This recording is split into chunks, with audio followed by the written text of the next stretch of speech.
新闻社会事来看到新北市板桥发生一件严重的车祸。顶礼拜五暗时，一个姓刘的查甫囡仔骑奥多摆载女朋友，经过宽和西路时，敢若互后壁车弄一个，引起到伊不幸死，女朋友着重伤。结果该弄的人当场闹跑，事后互警察抓登去警察局做酒测，酒测数字有0.04。经据了解，死者普通时伫咧网络频道做生意，上过中国大陆音乐节目，发生意外这一天，伊带女朋友准备要倒转去，无想到惊到毛二晕。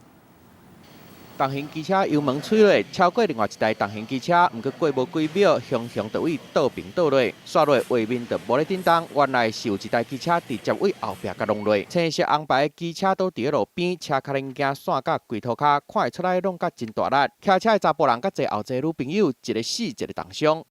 身上还有一些内脏那些哈，之前有破裂，有那个现在都有大概修补还是在那个昨天是刚出加护病房。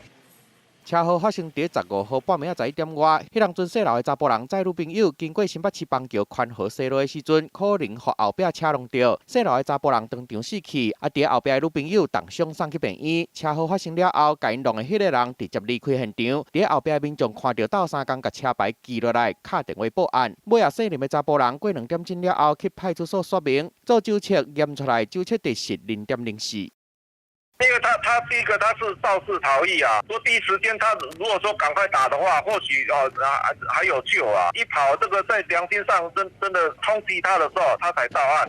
那伫网络顶的翕影片做网络节目，教人 B-box， 佮上过中国的音乐节目。影片内底，这个姓刘的网络明星，就是伫即届车祸内底死去的查甫人。意外发生的迄天，伊带女朋友准备要回去，想袂到出车祸，命总无去。即马警方要甲车祸的原因查获清楚，互死者的家属一个交代。记者综合报道。